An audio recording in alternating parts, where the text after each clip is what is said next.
All ye mad chatters.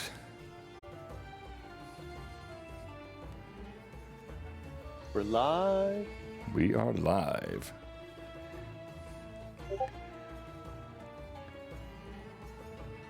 You have the best, like, stream starting soon, stream ending.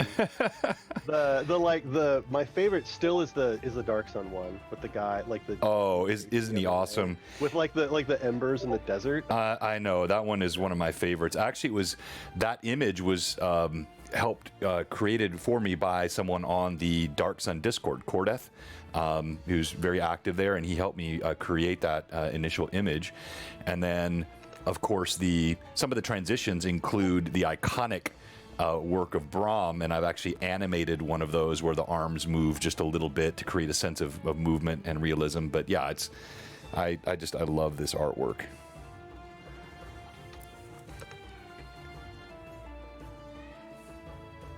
All right.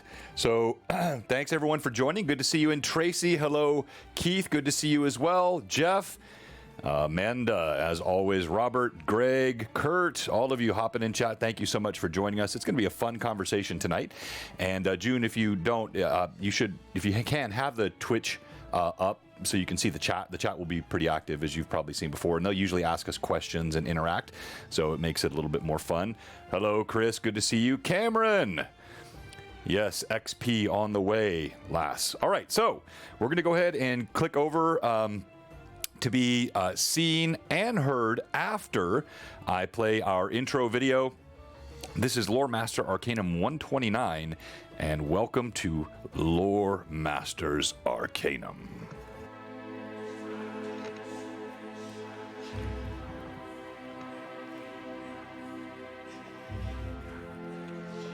Hey, first-time chatter. Oh, finger friction, yes. Super active in the Discord. Thanks for all that. Osiris. Alexander.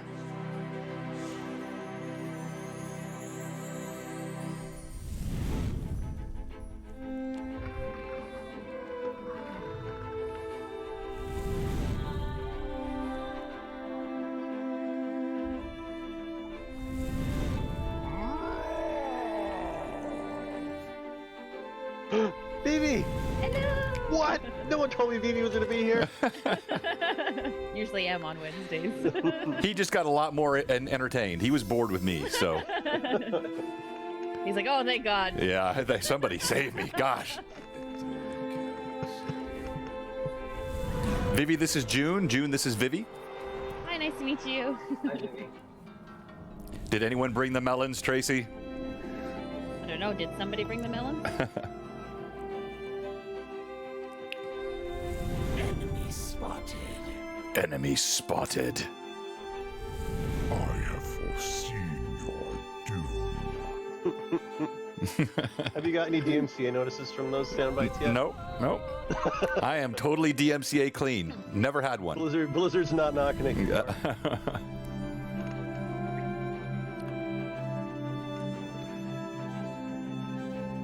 That's exactly right.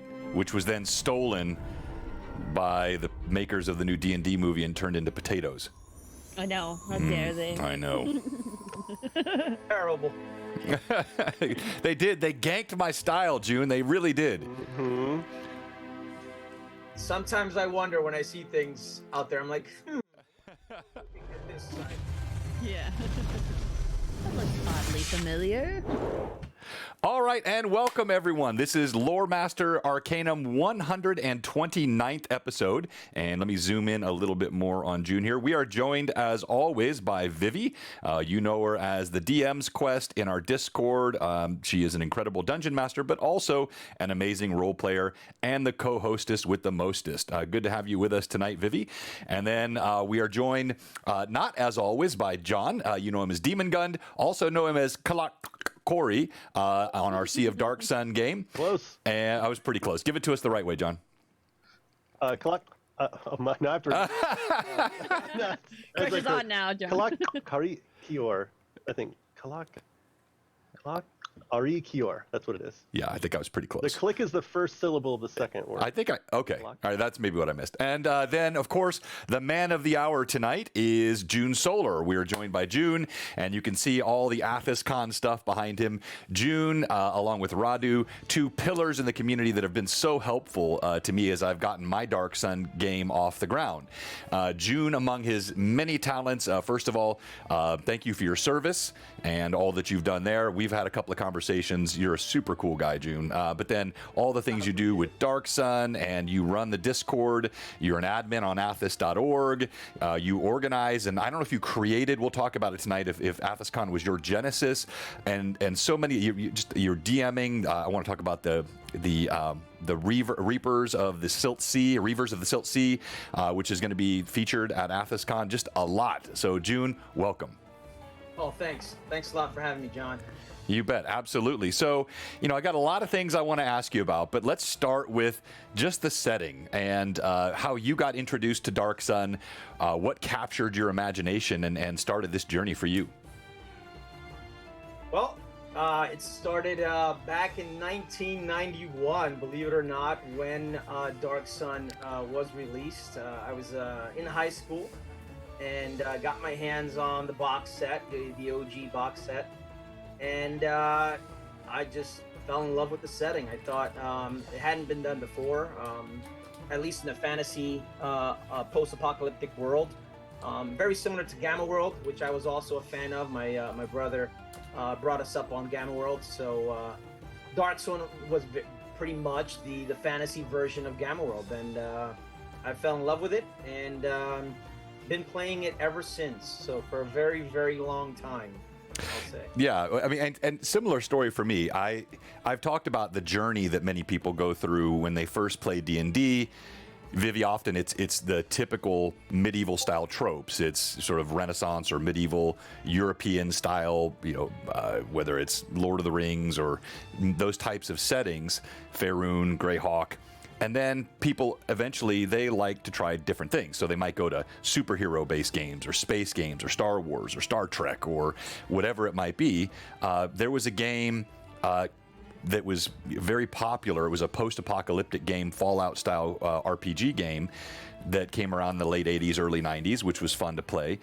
But I always kept coming back to the traditional D&D setting. For some reason, it sparked my imagination. Dark Sun was the first non-traditional D&D setting that really captured me in the same way, and I've just enjoyed playing it ever since. So very, very cool to have you with us tonight. So you started way back then, and since that time, have you played contiguously, or did you have a gap for a while, and how did you get started with actually promoting the community, not just playing in it? So I did have a 10-year gap. I'll say I played when Vampire the Masquerade, not sure if everybody's familiar with that RPG system, but when that came out, we gave D&D a break, and we played Vampire for about 10 years. Then we got back to D&D when 3E came out, and we continued to play it when Pathfinder came out, and in fact, that was the preferred version.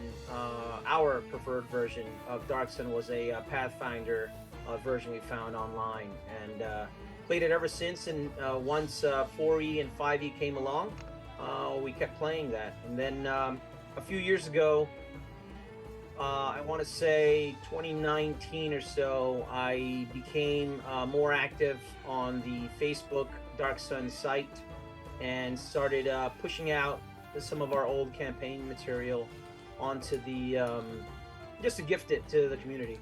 And so from there, moved on to Athas.org, shared some stuff there, and really just got to know some of the pillars that were there originally, have been there for the very beginning.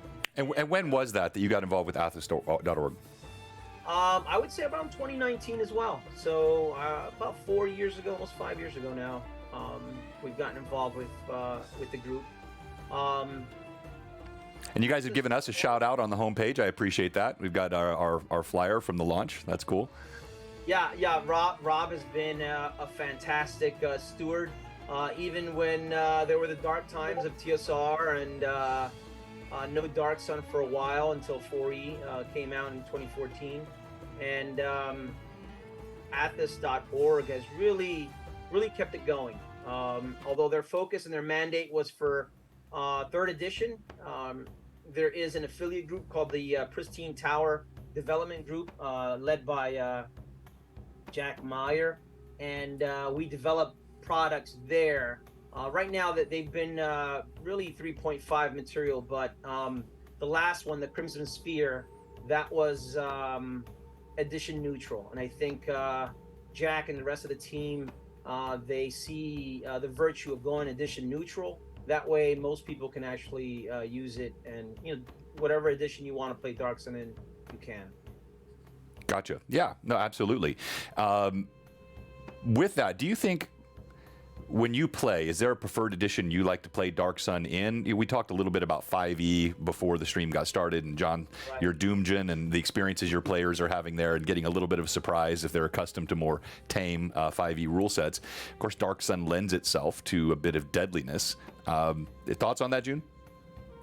Well, I've implemented gritty realism rules, some that came from the DM's guide. So the 5e DM's guide has some rules on healing. So I don't allow automatic gaining of hit points on a long rest. You gain as much as your hit die allows, and you have to roll it. And on short rests, you can use up to half of your hit die.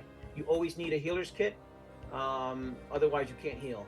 And so you added several of the gritty realism rules that DMG already has, and I've added a couple other things, like I've increased the difficulties of survival checks when looking for food because it's Dark Sun, and so on and so forth. And I think that within the framework of 5e, you've got to make a few changes in order to run Dark Sun like the old grognards of 2e expect it to be done. Mm-hmm. I think that there is a fine balance, but it can be achieved. And one of the things that I always like to tell individuals who say that 5e is not the system for Dark Sun, I'd say that 2e needed 300 pages of additional material in order to make Dark Sun what Dark Sun is.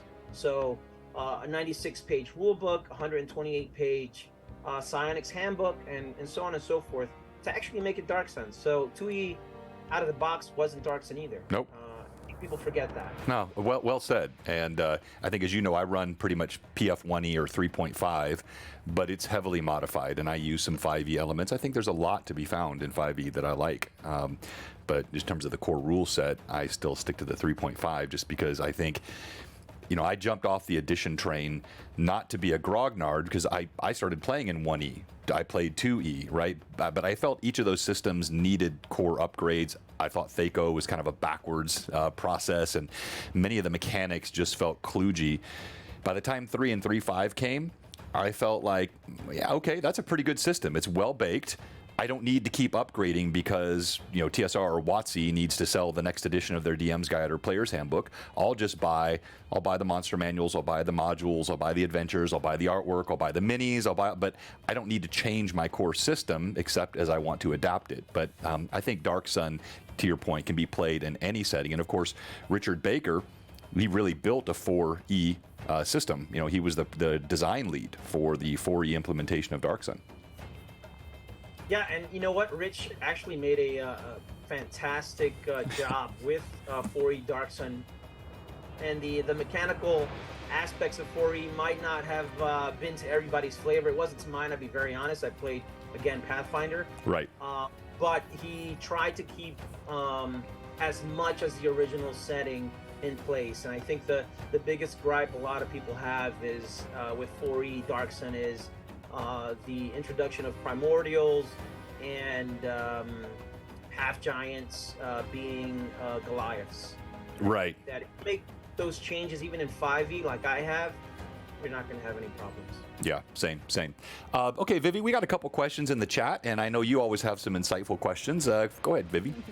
I usually like to wait a little bit. I like Yeah. to listen to what he has Is it to too say early? and You need more time? Too early for questions, yes. I like to listen to the person talk a little bit more, and then I can get a little bit judge of a good question. Fair enough. Fair enough. All right. So let me ask one here.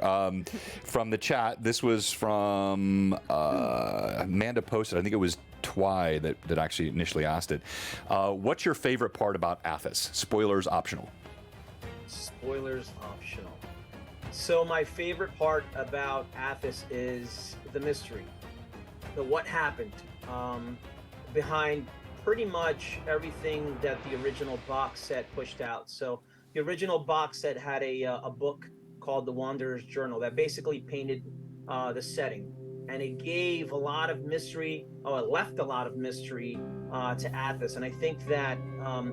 When revised Dark Sun came out in 1995, they took away a lot of that mystery, as well as the Prison Pentad novels. And the way I do it is I go back to the mystery, hey, we don't know what really happened. I know some GMs love, the big wall of text and all the information and history. Right. But in 30 years of being a GM, your players just remember what's pertinent to themselves, and everything else is not. It doesn't come to the fore. So I think that that's one of the things that I like is the mystery of Athas. Nobody knows what happened. Nobody knows if there's gods. Nobody knows, ultimately what happened to the world or why. And I think that that's an important aspect of Dark Sun. Yeah, I like that. Well said. And I'm sorry, G, I insulted Thaco, but yeah, there it is. So we're in an alternate history, as you know, with what we're playing here. It's in the world of Greyhawk. It's in the Flanness. It's in the Sea of Dust, where I've placed the Sea of Dark Sun. And to me, it's an alternate history that really makes sense. I almost wonder if the creators of Athas didn't have this in mind when they did it. It fits so well. But how generally, I know like on Athas.org and even on the Discord, there is a sort of a Dark Sun heresy approach and channel where it seems to be embraced by the community, is the sense that, hey, if someone is playing a flavor of Dark Sun, it's Dark Sun-eth, it's Athas-esque, but it's not holding to quote-unquote canon. How does most of your community look at that? So between the developmental leads and the Pristine Tower and the rest of the community, I think there's a consensus that, well, there is no consensus. Canon is all over the place. Back in the day, they didn't have someone who can keep the canon going, or at least right the wrongs of writers and future developers. And I think because that was missing for Dark Sun, probably because of TSR's problems at the time, it created issues. And so there's some I don't want to say difficulties. I would say that there's some disagreements on what did happen, what hasn't happened in Dark Sun, and what can be made better. And so I think going back to the Wanderer's Journal, and the default is we don't know. It's a mystery. Let the GM decide at his table or her table, is the best approach. And I think I take that approach. I try to leave as much mystery out there for gamers or game masters. When I write adventures, I try to include more guidelines than a definitive response. So you'll never see anything about gods or lack thereof. You'll just see beings, or I use generic terms to ensure that I allow the GM to decide in his table or their table what to do. Yeah, well said. And I like doing that in all of my games. If canon is too settled, even with monsters, I don't want my players to feel like they can open up the monster manual and know exactly what's facing them, what abilities it's going to have, how many hit points it has. No, I tweak, I customize, because that to me, Vivi, is part of the wonder of it. As a player, if I feel like I can dial in exactly what that creature is, some of that mystery is gone. I think that's the same for all of the settings. So that's really why I like doing the alternative history. You have the Sorcerer Kings, you have all the city-states. Kalak has not, ascended or attempted his ascension yet. So Rikus and Sidira, and they're all there, but they have not done the things which were done in the canon, quote-unquote, of Prison Pentad. So it's sort of technically before that, and will follow a completely different story arc. So I have the template to play with without feeling like it's... I felt like this was a real challenge putting a game in Tolkien's world. Playing in the Lord of the Rings, if you're in Middle-earth, you kind of feel like you're second fiddle to what's going on beyond the scope of the party. So when I did play, I played Fourth Age. And Fourth Age, you know, King Elisar has ascended, but now there's very little canon in Tolkien's lore about what happens in the Fourth Age, gives the DM the opportunity to have that mystery. We have a lot of questions in chat, so let's just fire off a few here. One, do you feel like any of the systems, you know, post 2E have created a good balance for how to run a Dark Sun core game, including the psionics components and all the other elements, or do you really feel like there is no preferred system that would make it easy to run Dark Sun? So I think we have to separate Dark Sun as a campaign setting is really thematic. It's not so much system related. That's the way I look at it. I think that the themes of Dark Sun can be implemented in any system, and with any system you'll have to have some tweaks. Some tweaks are involved, just like in 2E for Dark Sun.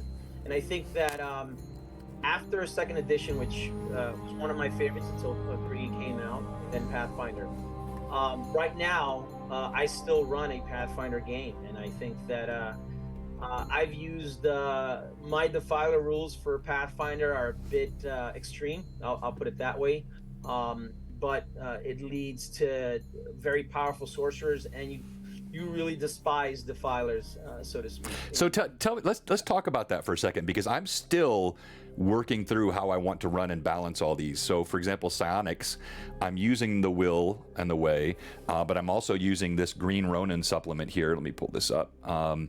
The Psychic's Handbook for 3.5 and 3, the Third Era Psychic, and it's largely regarded as one of the better psionics plugins for 3 and 3.5 that work well with Dark Sun.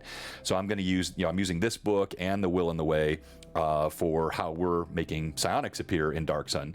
But Defilers, I think there's an opportunity for a lot of mystery there too. I don't want Defilers to be the vanilla flavor Defiler. So how do you run them in your game? So the way that I've run them in my game for Pathfinder is basically I've given them what's called Defiler's Taint. Is basically the Defiler, once a wizard has begun defiling, they become addicted to the life force of Athas, and it becomes a lot harder for them to resist or even attempt to cast a spell without defiling. The other thing that I've implemented is that they get 7 or whatever meta magic levels that they have. Let's say if you had a 5th level wizard, he would have 5 levels where he can add meta magic to a spell without actually upping the spell level. So basically a 5th level caster can cast an 8th level equivalent 3rd level spell, and of course that's really overpowering, but that's kind of, you ask yourself, why did Defilers beat everybody in the world? Why is the world entirely devastated? So you have to explain that, and I think that's a good way for me, anyway, in my group. My players were deathly afraid of Defilers if they saw them. I mean, it was like, get the Defiler right away. Yeah. And, Vivi, are you familiar with the concept of the Defiler and the Preserver in the Dark Sun world at all? No, not at all. Okay. John, why don't you explain it? Sure. So, a Defiler, when they cast spells, so all wizards, when they cast spells, they kind of draw from like their own internal like wellspring of magical power. Defilers can draw it from the environment, usually plants in the ground, and if they do that and it kills whatever it was that they drew the life force from, that place is barren. Like that piece of land is barren. Yeah, like salted over and corrupted. It turns to sand. It turns to the desert. And so that's why you have the desert that is this mess, because you have these super powerful Defilers fighting one another. And so a large part of the mystery is like, okay, if there's no plants anymore, like how are the Sorcerer Kings still doing all this super powerful stuff? Right. Whereas a Preserver is someone who casts magic, but it has the willpower and dedication to stop themselves from doing that. They will stop their spells from killing the stuff around them. Yeah, and particularly what they'll do, June, in the mechanics of it, correct me if I'm wrong, the Preserver is they're still drawing from the life force of Athas when they cast, but they're dispersing that over a much wider range, more judiciously. Ergo, their spells are less potent, but they don't harm the environment or those around them. And you even see, for example, in the Prism Pentad, one of the early scenes with Sidira, as they're running underneath the archway, and she casts a spell, and she sort of defiles a little bit and kills some of the plants in the archway, and her mentor reprimands her for it. So you can see this line between the preserver and the defiler can be blurred. Yeah, absolutely. I think that the novels were probably a little different than what the rulebook intended, and at least in the 2e version, because the 2e version, the preserver was basically your generic wizard, and then the defiler had a separate XP track where defiling, the way that they showed defiling was you gained more power, and thus you had less XP that you needed to gain levels. So most defilers with the same XP to a preserver would be 2 levels ahead of a preserver. For after third edition, when XP basically was unified across the classes, then you have to have something different. And I think the Athas.org team did a great job by introducing defiler feats, which are basically meta magic feats that a defiler can add to increase the lethality of their defiling magic. And so for Pathfinder, I added a lot of the Athas.org feats, as well as my own mechanic, the one that I mentioned previously, to make the defilers pretty vicious and despicable.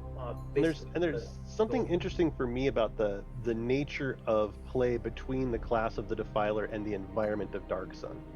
Like, someone would only defile, right, if they're like, back is to the wall, you're gonna die. It's either defile right now and save everyone, or die, where in the Dark Sun setting, that actually happens kind of often. Mm-hmm. And so there's this, like, if a wizard lives long enough, they're going to be pushed to the wall enough that they're going to defile enough that it's kind of inevitable. And so it's like, I think it's why a lot of the denizens of Dark Sun hate magic users, period. Anything. Because it's just, they're all going to end up the same, hurting the world. Yep. Yeah. One thing that came up is a question I had by one of my players, who basically was, how do the defilers live in the cities when there's very little life, or if there is some plant life, defilers would get outed very quickly because everybody would see the gray ash on the ground. And I think that what we did is myself and a couple of our devs on the Athas.org, we just developed some magic items that would help defilers stay hidden in the cities because they're there. And so the question is, how do you not defile as a defiler? And so we had orbs that basically they can go out to the lands where there is vegetation, draw that magic, impart it inside an orb, and then take it with them into the city, and then use that as a reserve, basically, to cast a spell so that they don't get caught right away. Yeah, well said. Vivi, any questions on that? Does that make sense? Yeah, it does. I mean, didn't you say Dark Sun is usually very low magic too, though? They don't have too much magic, so does that make sense? That's interesting. I was reading something on that today. I don't know that I would necessarily call Dark Sun low magic. I mean, you can have substantial magic in the setting. It is definitely, it's low metal, right? There's it's rare to have metal, steel particularly very rare, and it's of course low water. But would you consider it a low magic setting, June? No, I don't think Dark Sun is a low magic setting. I think that it's definitely low metal, but it's never been low magic. Yeah. One of the things that I've noticed in a lot of the old 2E source books is, most characters have magic items, by 5th level, and some of them even earlier than that. So magic items do exist. They are created. I would say that they're probably created more by the Templars and other casters other than preservers, because there's not that many of them. Right. And I think magic items give it's a really interesting concept in an area where you have so little metal, because, for example, that +1 blade might be bone, and the +1 is just helping you overcome the natural decrements, because I have all the like wood, obsidian, bone, they all have minuses associated with them as compared to steel, which is the baseline to hits. And so in essence, that magic, it might just get you back to par with a steel weapon. Right. Okay, so lots of questions in the chat. So one from Big Mac here was to ask you if you would like to have seen TSR's Arcane Age historical product line make a product for Athas Distant Past. I think it's an idea that's would have been worth going for. Unfortunately, there's not a lot of agreement on what sword and sandals would look like historically, and I think that's is it going to be Bronze Age? Are we going to take more elements, from the Middle East, in that era, or are we going elsewhere with it? And I think one of the things that the original Dark Sun pushed out was. The 7 cities all kind of have some cultural connotations to real world ancient cultures, and I think that'd be very difficult because some of them necessarily don't fit the same timeline, historical timeline. Makes sense. Okay, Vivi, you want to ask any of the other questions in chat, or you want me to keep going? No, I do have a question for June. Okay. You talk about a lot of the gritty realism rules and trying to set the tone and stuff like that for Dark Sun, with the lack of water and lack of all these different things. What would you suggest to somebody who's starting a Dark Sun campaign and how they kind of set the tone or the setting for that? So I guess it would depend on what version, but let's I'm assuming that it's for 5e. Yeah, sure. 5e would be something, or Pathfinder, I guess, for you, because you play Pathfinder quite often, right? Is that usually where the setting that you run it in? Yeah. Yes. So what I would recommend is number 1, get a copy of the original Dark Sun box set and read the Wanderer's Journal. Yes. Yeah, that is, Super good. Number 1, I think that many people. Or not many, I'm describing, some people feel that, the minute they see Dark Sun, they go to the default 4E version. And I think that it's important that we look at the original manuscript in the Wanderer's Journal. And that right there alone, without any addition, stats, or anything like that, it gives you the campaign setting. You don't need anything else. You need that book. And you can play Savage Worlds, you can play Fate, you can play Blades in the Dark. I've seen Blades in the Dark campaigns that are Dark Sun, so you just need the Wanderer's Journal. That's it. Yeah. So, Vivi, let me ask a follow-up question to that, which relates to something that you said last week. My games, I do like a certain degree of grittiness. I like realism. Death is a very real part of my games. I think it enhances the fun and the excitement of playing when you do know that there's danger there. So even when it comes to PC death, I don't view that as something you do to the player. It is for the player. It's part of what makes the experience. Now, with that said, to me, good D&D has to have, as Vivi coined it last week, tomfoolery. And you don't want your setting to just be consistently heavy and consistently dark, and that becomes very, very boring over time and oppressive. So what ways have you found, June, to add the levity, the moments of silliness or humor into a setting that is so grim as Dark Sun? So what I've done is, it goes with one of my favorite mantras of Dark Sun, which is keep hope alive, right? And so as a GM, I want to keep the players having some hope. And so I'm not there to outright kill them, but I am there to show them that the world is a very merciless place where, the balance between good and evil has kind of gone by the wayside. And so there's a lot of gray in what people do that really pertains to their survival. And so one of the things that I've done with my players is I will bring them to the brink and not necessarily kill them. Usually what I always tell my players is, you'll kill yourself, I won't kill you.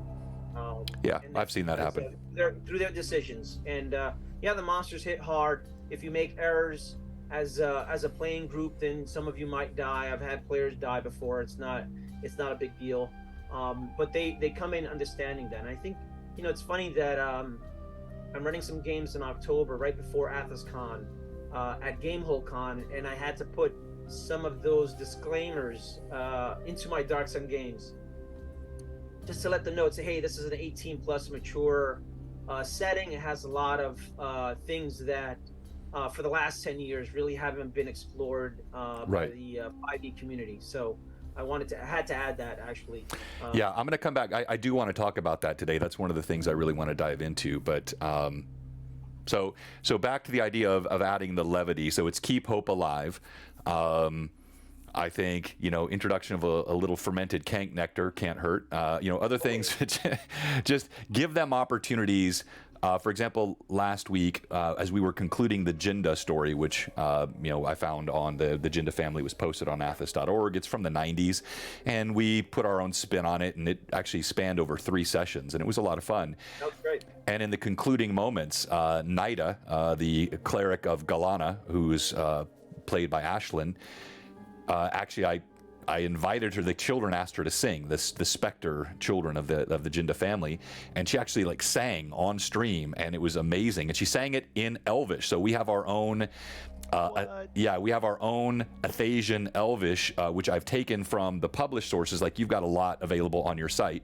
I took all the existing Athas Elvish lexicon, and then I plugged it into some large language models, and we've built out an entire, it's not we don't have a full language, but we got a lot. So she sang it in Athasian Elvish on stream at the end of the stream last week, and it just, moments like that, I think, really can break through the oppressive feel, create the pathos, the emotion, the fun of the game, beyond just the brutality of it. Oh, absolutely. I think first of all, that session was awesome. Oh, thank you.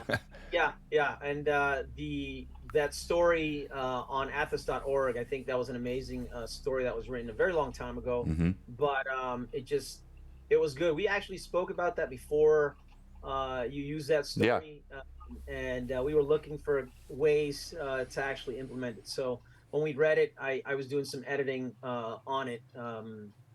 And I think I was like, wow, he's going to use that. This is going to be amazing. And it turned out fantastic on your side.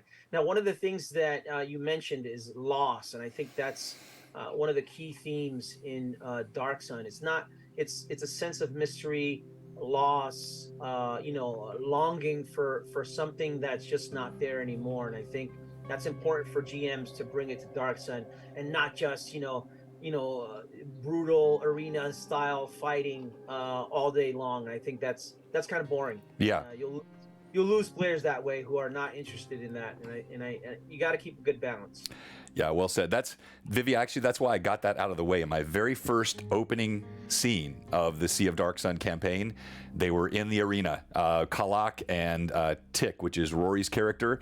So we started out like session 1, arena combat in the middle of tier, thousands surrounding, blood, and actually Kalak wound up felling Rory's half giant, and he was spared. And we won't be back there for quite some time, right? But it was good to just it's almost like one of those when you go to a movie and they kind of punch you in the mouth right from the beginning to pull you in, but you can't live there as a setting. It would just be very, very boring. All right, good. There's a lot more questions in chat, but John, Vivi, I want to make sure you guys have plenty of time to engage with our fun guest here. Go ahead. John? All right. Then I'm going to ask. All right, so... John's asked a lot of the stuff that I would already ask. How did you get into Dark Sun? Tell us about what's your favorite system? How do you... I've been running and talking about Dark. I'm not running Dark Sun. I've been running my game and talking about Dark Sun a lot. And people always come in and ask me how do I start a desert campaign? How do I start a game in Dark Sun? And I mean, I just want to comment that for me, Dark Sun is more than the setting and the rules.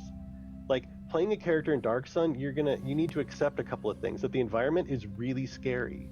Yeah. That a lot of times the scope of a campaign, it's not always you're fighting the gods, you're doing these things. It's dude, we need to cover these last 3 miles to get to where we think there's going to be water. And that is your whole occupation. That the setting sometimes focuses on things that are so small and so just the act of survival that I really like it. But that in general, the culture of Dark Sun, in that your characters will die. Yeah. And that's very important. That there is a sense of loss in this world, the loss of the what happened before, the loss of history, Right. the loss of your autonomy because you're a slave. Like, Right. there's a lot of loss in this setting. And so having players that understand that their character can and will die to really stupid stuff, but just because it's inherently dangerous, and that your character's not going to have plot armor like it can kind of have in other campaign settings. No, well said. And June, I want to. You probably saw this because you watched that. I've loved how the scarcity of water has been playing out over the first 6 sessions of my game. Vivi will tell you I'm not a big resource management DM.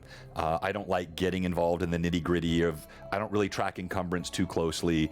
I have some rations, have some water, but I don't necessarily like an accounting game when I play D&D. Right? But the water is such an important part of the setting. And if you go back to the original 2E rules, you know, June, if you were dehydrated over time, you had to make a con save, I think it was, or have your alignment temporarily shift to chaotic evil, I think was the way the rule was set up initially. And I haven't used it exactly that way. I've got the adapted version where, depending on the amount of water you are short each day, and the number of gallons that you require, then you take con damage. And that con damage is temporary until you rehydrate. But we had our half giant get down to like a 3 con or a 4 con. And the way he played it like he was going chaotic evil. He actually started digging up the bones of the Jinda children and family because they had promised water and the water wasn't there, and he was kind of going nuts. And so even though it's a little bit of the accounting to track the water, it does add so much to the setting. Yeah, I agree. I think, especially in the early levels, right, of a player character, I want to go with like the first 5 levels. Water is life. Basically, if you don't find enough food and water, mainly water, you're gonna die. For my 5e game, I use the exhaustion rules basically judiciously when it comes to water and finding water. So the DCs are so high, especially if you're in the desert, that it makes the players desperate. And of course, water is 8 pounds. So some of these things I do track, but just like you, I'm not a big resource management individual when it comes to that. I'm not gonna go by, but when it comes to water, I pay your attention. Yeah, same thing. Here's one that came up a while ago. Jim 1829, I trust that's not his birthday. Tribe of One trilogy, and explain why it's amazing. All right, so I like Sorak. I've liked the story, at least the first 2 books of the trilogy.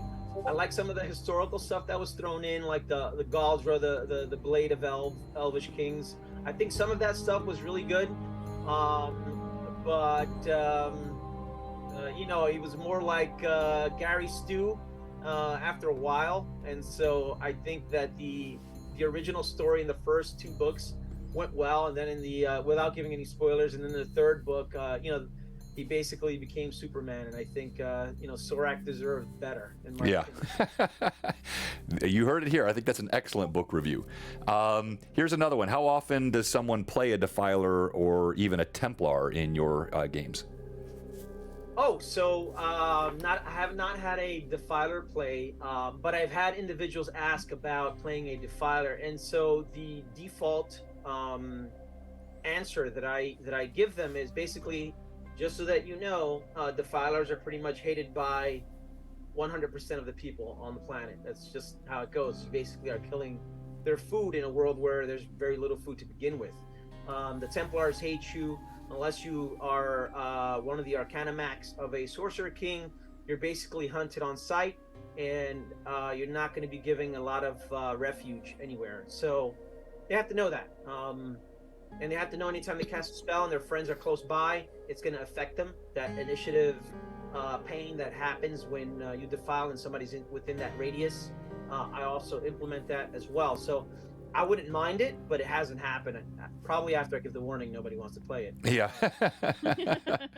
that's fair. I think it'd be interesting if you had a wizard who eventually became one. Right. And probably by the time they're high enough level for that to start happening, the group can deal with it, or they can be out in the desert for a while, and if they're getting hunted or something. Yeah, as a DM, I can't imagine a scenario in which if I had a preserving magic user, that I would not find ways to create the temptation to turn to defiling, right? That under pressure, under that extreme need, that quick, easy temptation. That's what we all face in life, in real life, right? And so, I would say that if it's a single preserver, right, there's a chance that they would just they would let themselves die before they did it.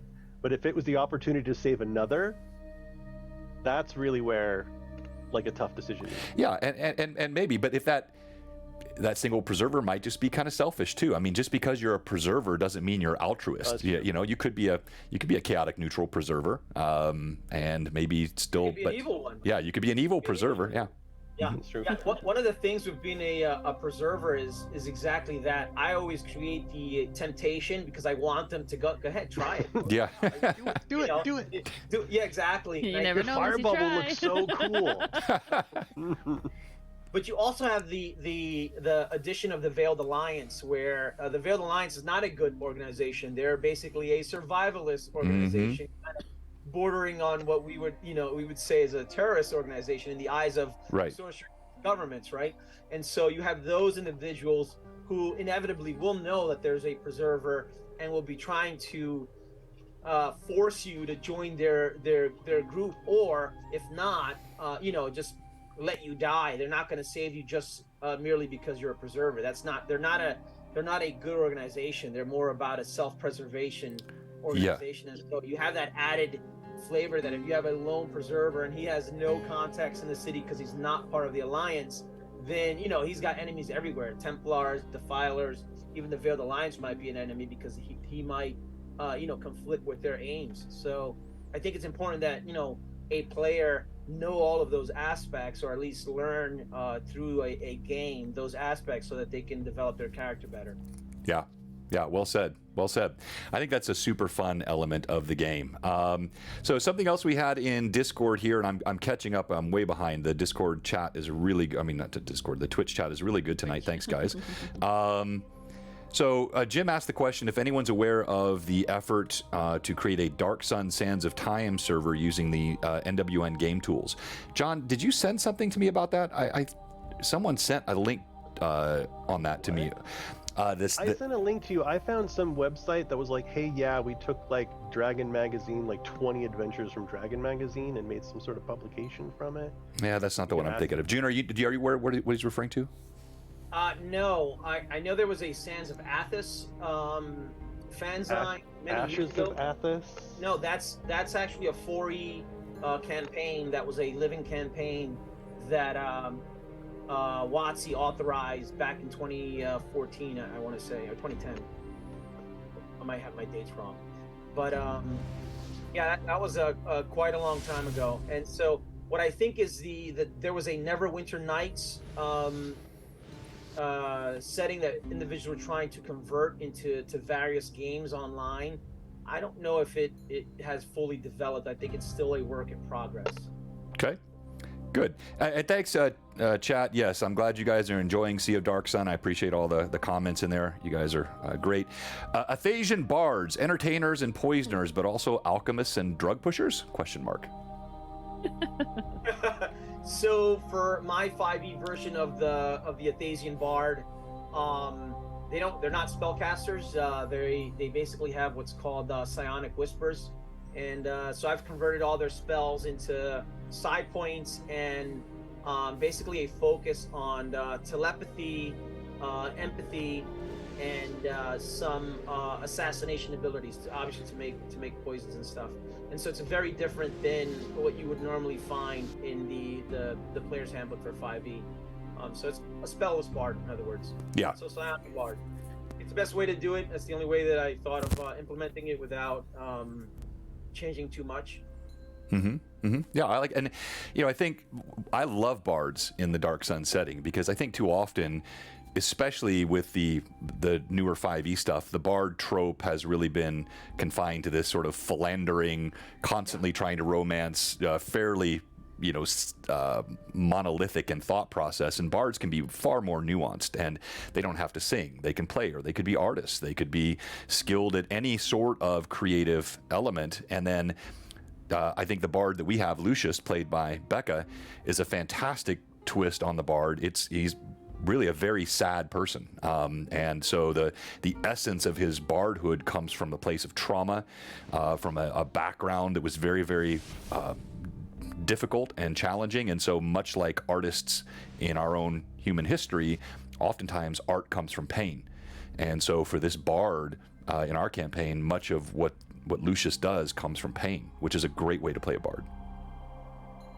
Yeah, I agree. The melancholy of the bard is pretty good, and unfortunately, the 5e version, at least the most played one, is spot on to what you said, John.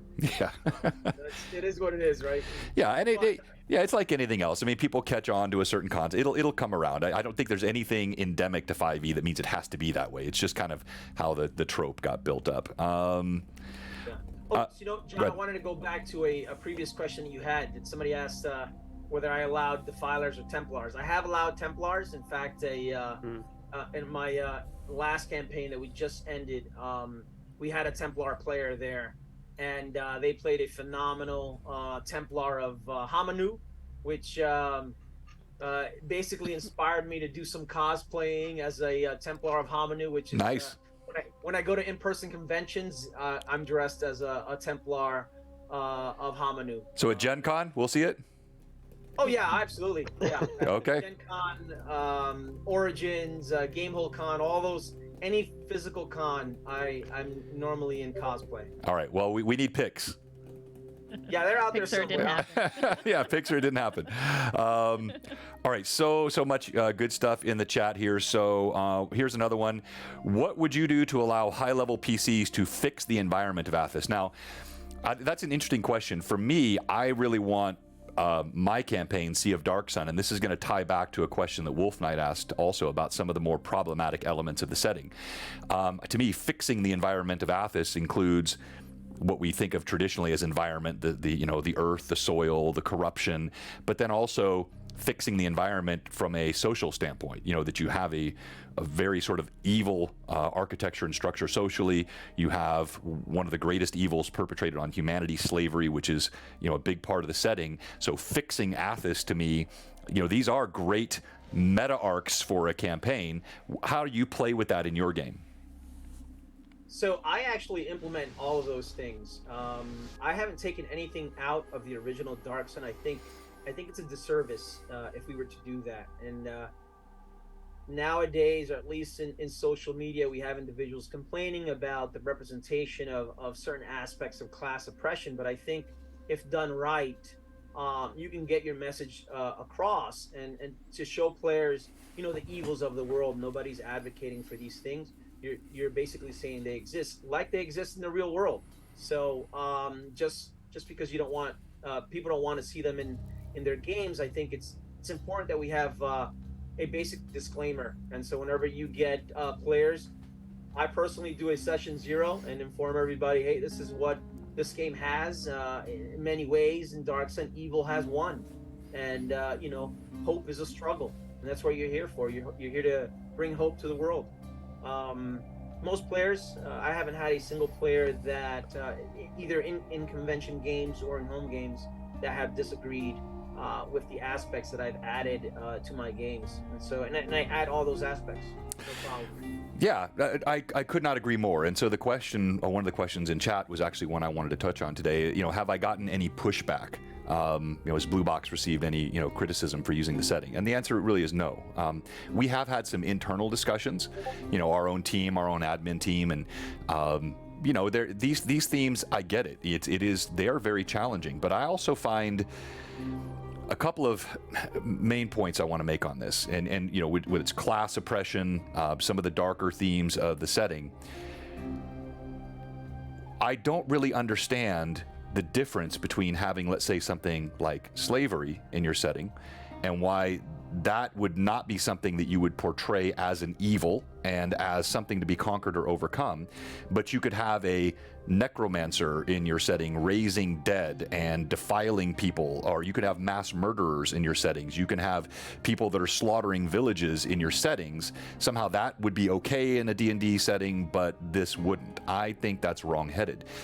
To me, it's really important to tell these stories because the responsibility is on the DM and the community to make sure that evil is portrayed as evil, right? So if I have a trope, like let's just focus on slavery, and I celebrate that in any way, if I glamorize it, if I seemingly in any way endorse it in my game, that is irresponsible and that is wrong. But if I portray it as an evil, and you're right, it's not just a part of our history, it's still a part of humanity today where these things exist, just like murder exists, just like all greed and all kinds of crime exist.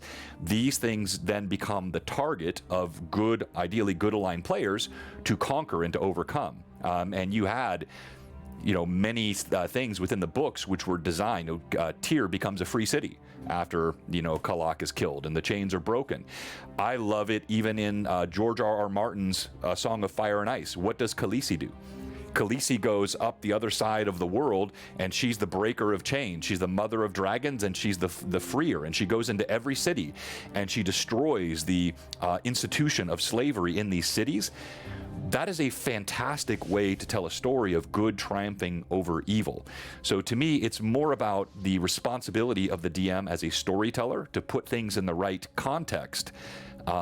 And I think if you stop telling those stories, you actually have the opposite of your intent.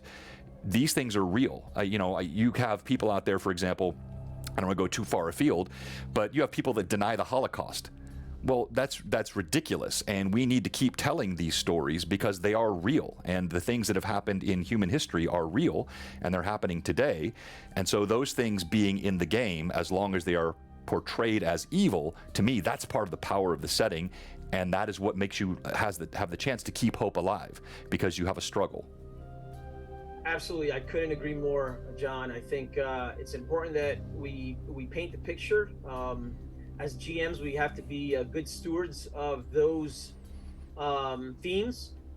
That's to me, that's very important to ensure that if we have players who may have experienced some of these things, that these are things that you talk about to minimize it and such. But I definitely would not erase it because it's not erasable, and I think it's important that we learn what the setting is. And the other most important thing, I think, it's a fantasy setting. It's not real. Mm-hmm. Although the themes might be real and they do happen in our world, the setting itself is a fantasy setting. And so I don't want, or I would like individuals not to be offended by the setting. Some may be offended, and that's why many times I say, Dark Sun, especially at conventions, mature audiences only, because I need a mature adult to kind of think through these themes without automatically ascribing something to me as a GM, when I'm not that kind of person. Yeah, well said. And the chat has some really interesting points, Jim. Yeah, the Red Wedding in Game of Thrones. Yeah, that was pretty graphic and vile. But no one would think that George R.R. Martin or the writers were supporting what was being done in that setting. Right. It was again a clear depiction of evil. And I think when we stop having the courage to portray evil and to confront it, we are doomed, as Greg said, to repeat it. And so I do like telling these stories. It's a fantasy setting, but man, what is cooler than breaking the chains? As they're talking about a possible name for the group, I've encouraged them, and I don't think that it's caught on yet. I love the Unshackled as a group name for my Sea of Dark Sun crew, and I think this trope is something that can be a very powerful storytelling agent. Vivi, go ahead. I was going to say, I saw Josh's suggestion for a group name. Josh had a bunch of them. Yeah, he did. Yeah, it was the capybaras, which has nothing to do with Dark Sun, but I just thought it was hilarious. Actually, I have a question for June. Based on the setting, like you say, is an oppressive, and we've run, like John has run a campaign, even like Real Astra, where it's just very oppressive and very difficult. Do you have a favorite moment, like character arc moment, whether you as a player or you as a GM, that resulted from a survival mode, the survival mode setting in Dark Sun? Because typically people act and react differently based on being in a survival mode. It's not just you want a happy adventure and you want to go and seek adventure. It's different in that sense where it is a survival mode. So is there a moment, a character arc moment that you've had? Yeah, so I will say, since I'm mostly a GM, my players, when they're stuck in the desert and those survival checks are just not working out for them, Yeah. I've implemented the exhaustion rules, and player frustration kind of starts setting in. One of the things to kind of mitigate that, I added mirages. And, they see the oasis is just over the large Yeah. sand dune, and just to keep them going. And Mhm. I try to throw in additional tidbits of or ideas where a player could come out of their current situation without giving them like bonuses or presents to get them out of their current situation, but kind of to think out of the frustration. Right. The reality is, when people are in very desperate conditions, they're liable to do desperate things that they would not do in a normal occasion. And I think that's important to bring to players, but also kind of to pull it back a little bit if it gets too much. So that's what I've done in my campaigns. I haven't had a specific moment, but that happens so much in all my games. I want to say that players are usually in desperate situations very fast in my games. My monsters hit harder than typical, so don't go read the monster manual because my It's not gonna guys help you. You're not gonna find what you're looking for in there. exactly Yeah. exactly. So, one of the questions in chat was on Thrycreen, and with abdomen, without. We have both. You have the different types of Thrycreen, which are in the setting. I'm actually showing now. These are all the minis that were printed and painted by our own Patrick Fraley, and this is Kalak, super cool. Thrycreen mini. I think he's lost an antenna there, but yeah, he has the full abdomen. John, talk a little bit to June about Kreen, because you have done a lot of work. You even have a piece that I think you're going to put up on Drive Through RPG one of these days. Talk to June about your ideas, and we got a lot of Dark Sun fans in the chat. I think you've done some really cool stuff with Kreen. Go ahead. Yeah, I'm curious. I mean, I'm curious too about. In the chat, someone's asking about like whether your Thrycreen have the longer abdomen or not. And I'm going off. They do. Yeah, I'm going off the vanilla too. The whole, like the ones in, I think the Spelljammer ones, they just look like normal humanoid people, right? And they're not quite alien enough for me. Okay, so how do you have their multiple limbs work? So The internet is all up in arms about that. So I used some of 2E's Thrycreen. The way that I did it was I used 5E as a chassis, and then I dark sunified, for the lack of a better word, the Thrycreen. So my Thrycreen have an abdomen. Their arms work exactly as they do in 5E, but that's just for a generic Thrycreen. So in Dark Sun, there's 6 versions or 6 known sub-races of Thrycreen, and what I did, and I think you can find it on the Dark Sun Reddit, is I created a sub-race for all of those Thrycreen.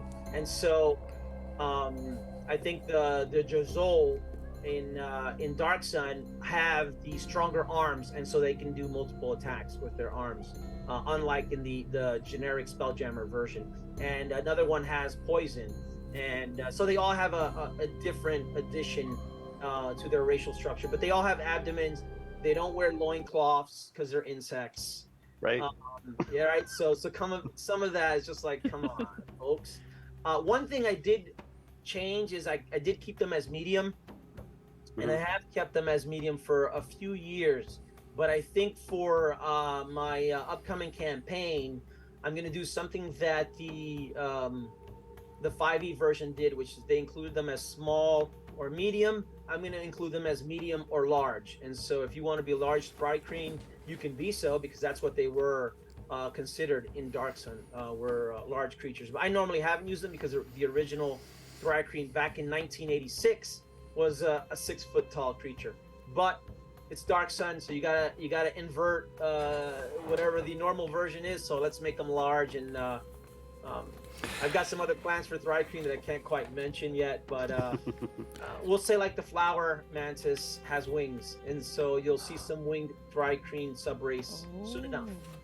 Oh, that sounds cool. So the Thri-kreen, for those that don't know, actually appeared first in Greyhawk. So they were in Greyhawk before you had Dark Sun. And if you have a copy of, let me find my article here. I believe it's this one. There is in one of the Orth journals, I actually have a story, an article written that includes a Thri-kreen in the area of Greyhawk, and it's a little short fictional story. But kreen are so much fun. And John, talk about like what you created and what you've come up with for them. Yeah, so I ended up having to, I was creating a Thri-kreen for this game, right? And it's like, okay, well, let me go find a pre-set up Thri-kreen culture that I can just insert myself into. Haha, there are none. There's none. So I ended up having to like write my own. And so I wrote this, I don't know, it's probably 15 or 20 pages of this Thri-kreen pack that lives in kind of the alluvian wastes. And the pack has a couple of different groups in it. And I just wrote out the names of these different Thri-kreen that lead those groups, kind of like the purpose of the different groups, with kind of the more powerful members like never leaving the desert proper. And they return to that pack to, I think Gurek is the name of the pack leader, where they have kind of their shamans and their psionicists and stuff, or where they do ceremonies and those kinds of things. And so there's the scouting groups, and there's the more cultural groups that do like some of the education and stuff. But the nature of them is that a Thri-kreen can belong to multiple groups, like multiple packs. Right. Yep.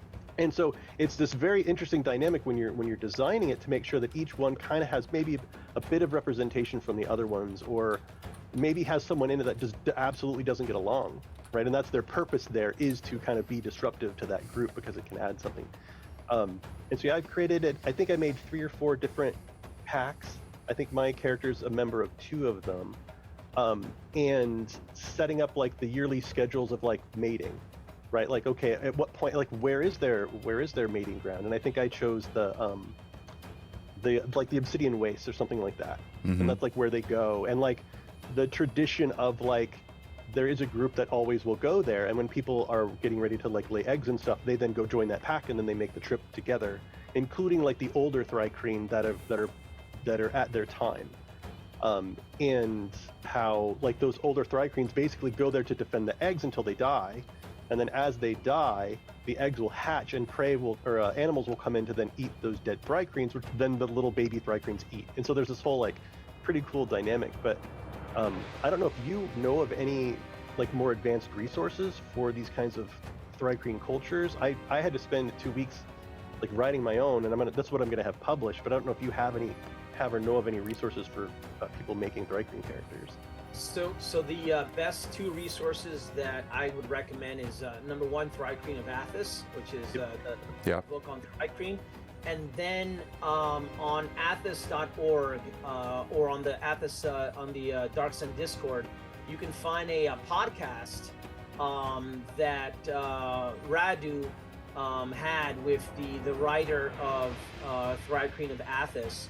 And I got a transcript version of it, but there he goes through a very, very in-depth version of what he thought the Thri-kreen were and what their culture types are, because there is a Thri-kreen empire all the way to the west of Dark Sun. It probably would not apply to the Sea of Dark Sun campaign, but you can get some tidbits from there. There's not a lot, to be very honest. The best things to look at is the kind of positions, the naming conventions that's out there. It's what I like to use, basically the Thri-kreen glossary from that book. But it's an amazing resource. I think it's really good, and it will probably help you a lot. Yeah, I found that the Thri-kreen of Athas book, it's very good. I love the description, and I used it when I wrote my thing of there's a character who's describing it to you. Like, and they have personal opinions about the thing that they're describing. Right. But I found that the book describes these structures and describes the biology, but what it's lacking is the actual like campaign setting of here is one, like here is a pack.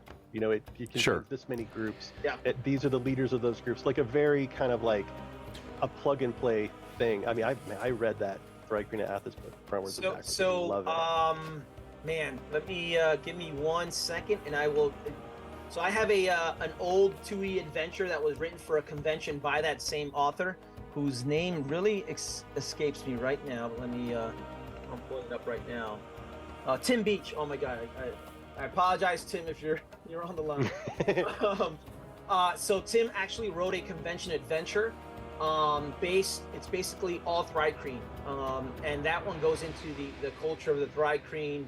What they do when one of them dies, they're going to bring them back to like where the Thrygreen hives all put their dead at, and so I think that probably gives you a little bit more of the culture, and it shows you how they are in playing. And I'll send you that adventure.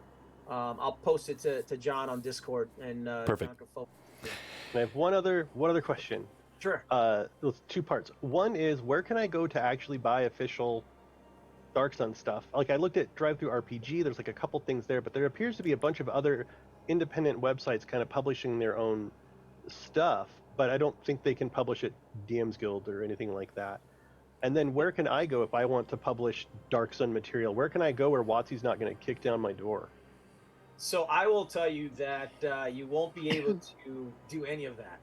Unfortunately, believe me, I have an It's like, I entire can't buy it and I can't make it. Like, I have an entire 2 campaigns waiting to go, and we would love to publish it, you know, and reap some rewards out of that. In what I always say is that the 2 sites is athas.org. That's a free site. As I mentioned, it was mostly 3rd edition products, but we're transitioning to include multi-edition products, which is basically editionless information. The other one is I published some stuff on the Athascon Discord, just adventures. I published one and I put it out for everyone, and I included it to be 2nd edition, 3rd edition, 4th edition, and 5th edition stats, which was quite a bit of work. Where would that be at? I'm on your Athascon Discord here. Is that in the shared resources, or where? Yes. What channel? Okay. It should be in their shared resources or even in the announcements. It's the Lost Temple of Rahun. It's the first adventure that I wrote, and it's right in there. You can download it. It's also on the athas.org. It was also shared there. It's been shared pretty much everywhere.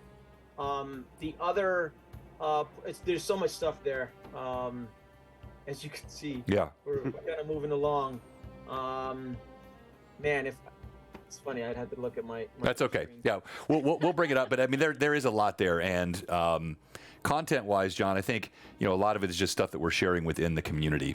Publishing in a way that is sort of out there it's a kind of a difficult thing to do with this setting, but there is a lot of sharing, and I think, in particular, what you have done with the Kreen, and then what Ashlyn has done with the Water Cleric Galana. She's built an entire structure on it, a hierarchy, a system, a temple, which of course we're working on a separate project on that temple, John. And so I think this is what happens with these living settings. Much of the new content is generated not even by DMs, always by players who are really building where things don't exist. Yeah, I think also that's really important. The community, the Dark Sun community, whether it's Facebook, Reddit, Discord, or other websites. There's also Mark Hope, who has produced a lot of products. A lot of that stuff you could probably find it on Facebook, but also Reddit. Some downloads. Hopefully they don't go away. But there are many free products that people have created. Fans have created. In fact, some of us have begun creating even STL files to help. To help. You don't know or maybe you do, but well, yeah. So one of the questions that came up earlier in the chat was, are the Sea of Dark Sun characters created in Hero Forge? The answer is kinda. So all the core 5 PCs are Hero Forge minis. That then the digital files were sent to a couple of guys. They go by Gaunsplitter and SimCity in Discord, and then rigged those, tee them out so they can, and then they animated them. So they build out the skeletal structure and they plug in the animation. So it's a heavily modified version of the original Hero Forge Mini. Kalak is different because I don't like the Kreen in Hero Forge. They look cartoony. So there we're using Gloomy Kids, is a really well-known creator of a lot of fantastic STLs. I bought all of his Dark Sun stuff. And the Kalak Mini that you saw on the table there actually is one of Gloomy Kids, and then on Tailspire, it's been modified to include some additional ridges on the back and cracks where the healing of the chitin has occurred with that yellowish orangish scarring, which is unique to Kreen. But we are creating brand new stuff. So June's got his own stuff that he sent me. I have a bunch more stuff that's being printed back here. Let me change the color on the slide. It'll be a little easier to see. We've got all kinds of neat minis and stuff back here that are being printed. You can't see it. This light went out. There we go. Being painted and printed by Fraley, and then also we're importing brand new models into Tailspire. So just this last week, I got my newest one. June, I'll send you. It just came over today. So it's fun new stuff that we're creating for the setting. Do you know what the count of custom models is up to for Dark Sun? Ooh, good question. I want to say 100, right? I think so. Yeah, I think we have over 100. Well over 100. Yeah. There's some that are 4 or 5 versions of creatures, just with like different colors or like in slightly different positions and stuff. I mean, it's a huge library. Yeah, absolutely. All right, well, June, I want to kind of hone in now. We haven't really talked much about Athascon, which is really what I wanted to dive into. And of course, I'm repping the shirt today. John, did you got yours on? No, I couldn't find it. You couldn't find it. Okay. I wore it as soon as I got it, and then it's lost in the dirty laundry. It was a tragic mistake. I should have just kept it. So we'll be wearing these next week on the Sea of Dark Sun stream. So Tuesday at 5 Central. That'll be episode 7 of the Sea of Dark Sun. And as you're getting ready to talk about Athascon, I want to remind everyone that you can, if you go to our website has links to all of the different places. You got your link tree down here, so you can find all of our, our Discord, Instagram, every place that we're posting. If you're looking for the Sea of Dark Sun campaign on the website, it might be confusing at first.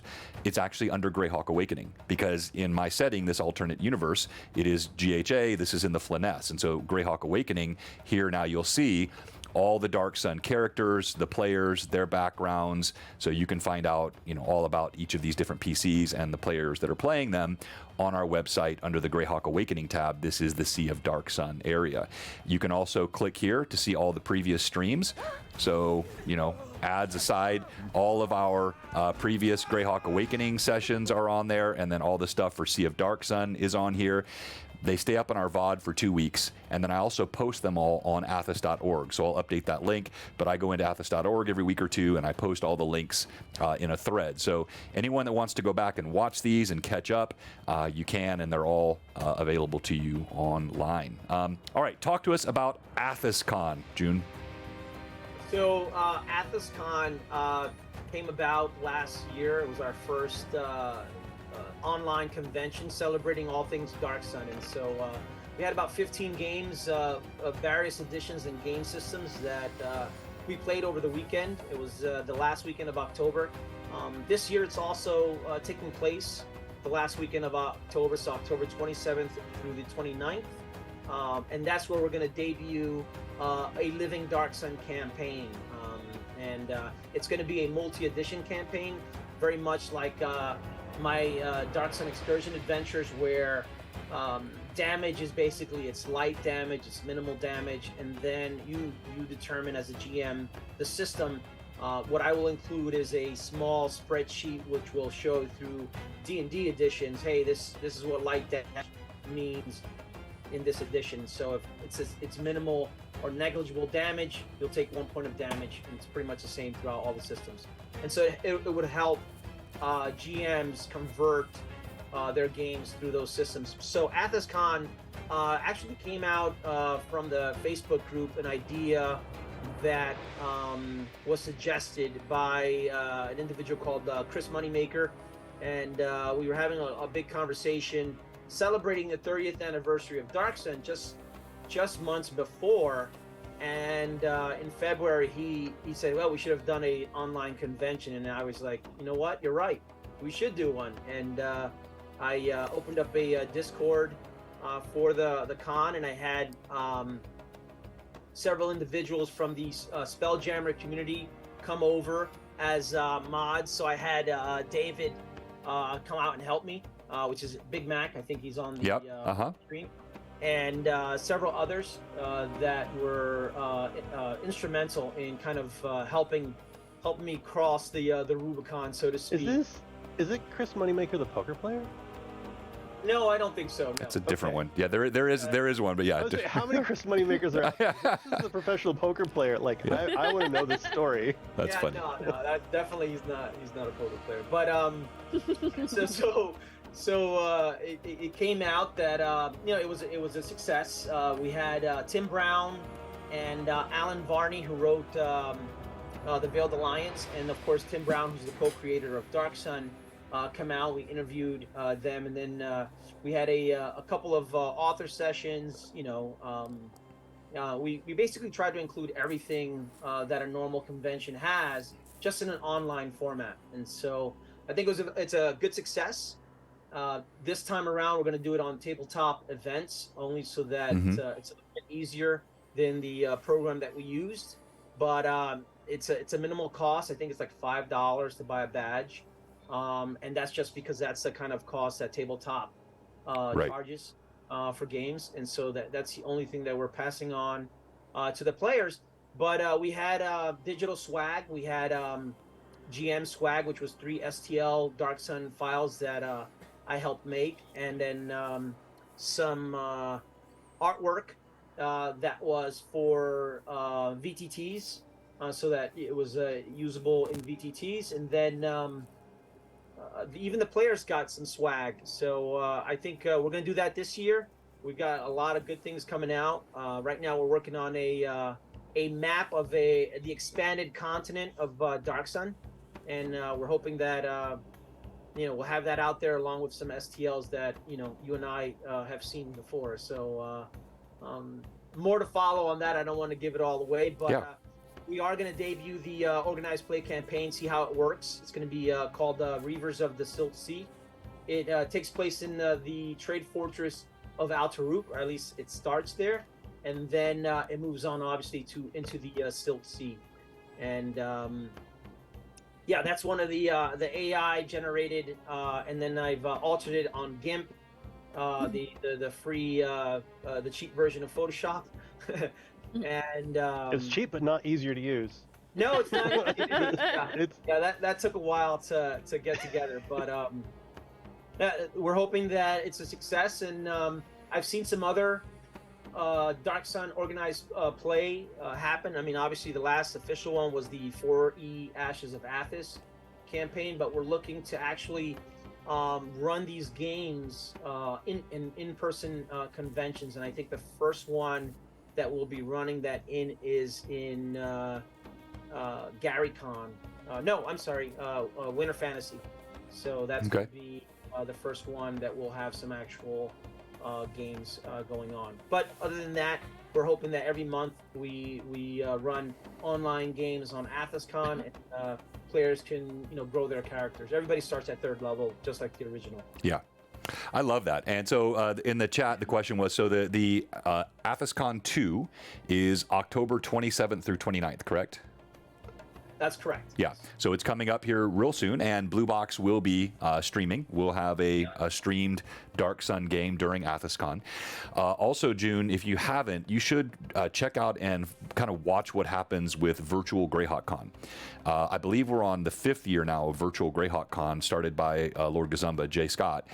And in terms of organization, process, nobody does it better than Jay. Like he's got his dates a year in advance. He is so on top of all the guests and the process, and he's done it now for 5 years. And it's going to be really interesting to see how these two systems can inform each other. I think Athascon and Virtual GreyhawkCon really, to me, are they're twins. They're very similar in terms of the setting and the fan base.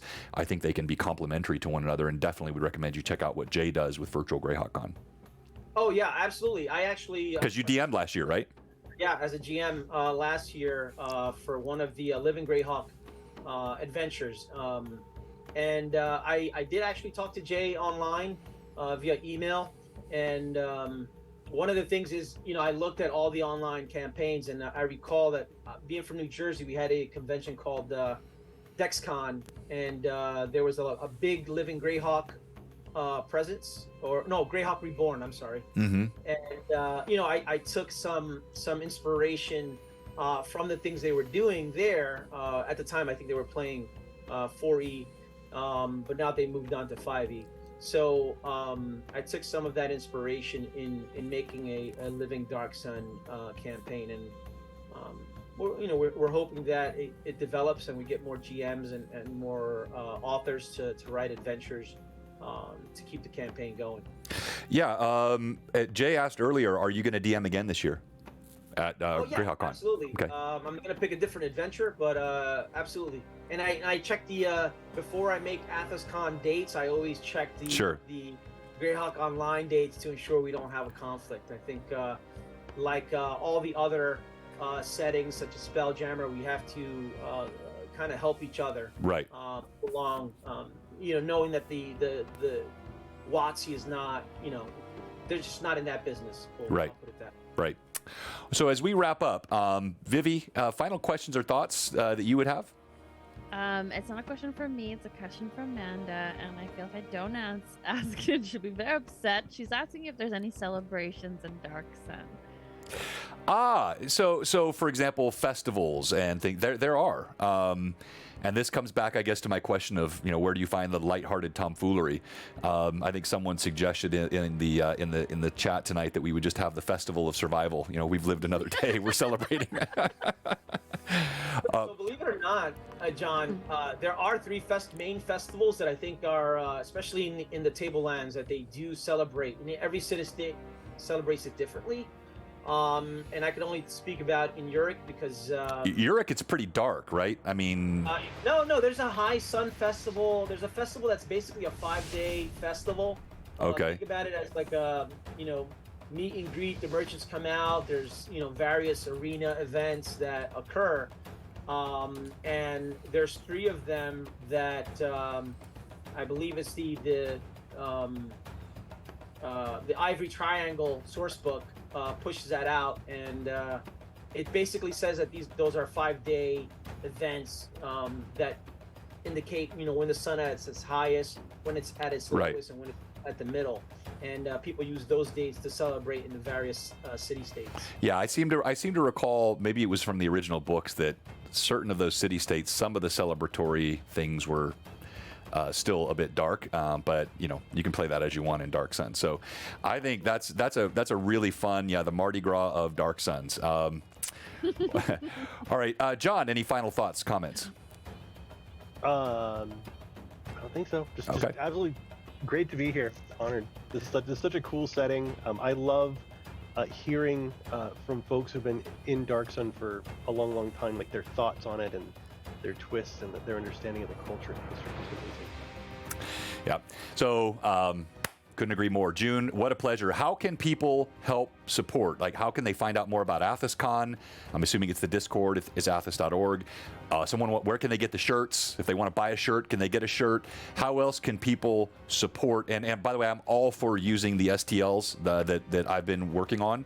If we want to use some of those for swag, digital swag for the con, I'd be all for that. So you just tell me what you want to do, and I'll have to support it in any way. Even if we want to take some of the digital assets for VTT that I've created, we could share some of that also. But how can people support you and the work of Athas? So I would say communicate on the Discord, on the athas.org chats, as well as the Discord for Athascon and the Dark Sun Discord. I think it's important that the community stay involved at all times, especially with the setting that's hasn't been republished in many years. And I think it's important for us to keep hope alive, as I said. The question on t-shirts, unfortunately, this is an IP, and I can only give these t-shirts away. And so you'll get them, if you're lucky, in in-person conventions most of the time. In fact, in Gen Con, if you're playing an event called A Day at the Arena, you'll get a different shirt that looks like this. It's an I Survived. Nice. Love that. The back, of course, it's Keep Hope Alive. I love that. And basically, it's a survival event as a 0 level character. So everybody plays a 0 level character there, and it's when King Kalak celebrates the completion of his ziggurat. Yeah. Oh, nice. I'll leave it to your Yeah. imagination as to what takes place. I love it, love it, love it. So, so David asked, is the Dark Sun wiki on fandom supported by Athas.org in June? No, I don't actually change it. Other people have, and I know they brought that up in the Dark Sun Discord. But Athas.org has its own separate. Basically, go to that website. We do post some history stuff.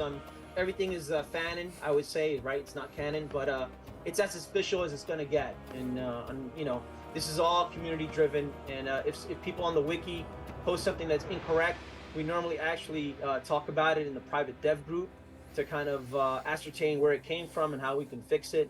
But other than that, we don't try to put a heavy hand on anything. I think, you know, for us, it's about community, and we want everybody to participate. Love it, love it, love it. All right, well, June, as always, I've talked to you several times now. It's each time I enjoy it. You've been a fantastic guest. I look forward to being part of Athascon. If you're wondering about Sea of Dark Sun, again, that's Tuesdays at 5 o'clock, so we'll be back next week. We also run, in our Discord, we have Friday Night Crusades, which is run by Phantom, and that's a all-audio Discord game that anyone can pop in on. So if you want to play D&D on a Friday night, you can jump in on a game in our Discord anytime. It's a running campaign, but you don't have to commit to it. You can be there 1 week and gone for 3, and it's very, very open.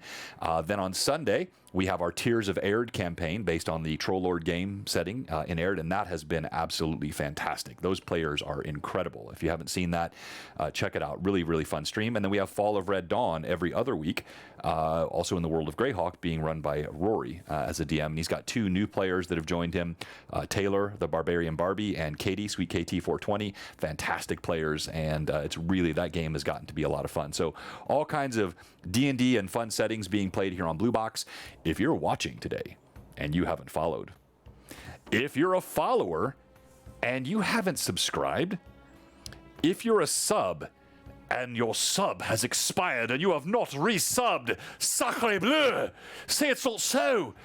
We have one question for you here today at Blue Box. What are you doing? Come on, give us a follow, give us a sub, support the community. June, again, fantastic stuff. Check out our Discord. We'll post all the links. Go ahead. No, I said thanks, everyone. Yeah, absolutely. And we'll post all the links to Athas.org and to the different Discords so we can continue to stay part of that community. And I want to say thank you for all the support. We're going to go ahead and raid Jay now. It looks like he's already got a great crew going tonight. I think he's got 90 folks in there already, and we're going to add another 40 or so. On behalf of the whole team here at Blue Box, I want to say thank you to my amazing co-host, John, Vivi. So good to have you on with us tonight. And June, once again, thank you, my friend. Keep hope alive. Keep hope alive.